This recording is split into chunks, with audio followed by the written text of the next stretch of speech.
Oui, merci, parce que ça allait dans le même sens que l'intervention précédente. Cette proposition de loi destinée à lutter contre les fraudes au compte personnel de formation est très attendue, car elle porte sur un sujet d'une actualité accrue et qui a pris une dimension internationale.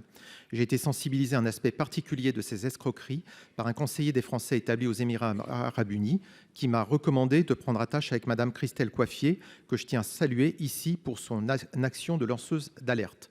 Conseillère à l'emploi à Pôle emploi, en lien avec la Caisse des dépôts et consignations, elle s'est rendue compte de ce que font certains influenceurs partis à Dubaï pour tirer profit de l'image positive de cet émirat afin de littéralement vendre du rêve.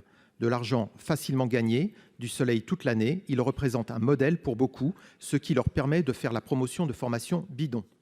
Certains font même la promotion de formations éphémères pour devenir influenceurs. Confrontés à la détresse de chercheurs d'emploi dont le crédit de formation était épuisé à force d'avoir couru après ces mirages, Madame Coiffier a décidé d'alerter sur son temps libre sur les arnaques au CPF montées par ces influenceurs et a reçu le soutien du Stéphane Vojetta, député de la 5e circonscription des Français de l'étranger. La proposition de loi qui nous est présentée doit être accompagnée d'une prise de conscience de cette dimension internationale, car elle va malheureusement de pair avec l'impunité des escrocs. Bruno Le Maire, qui a souvent mis en garde les influenceurs sur leur mode opératoire, a annoncé une table ronde dans quelques jours pour réguler ces pratiques.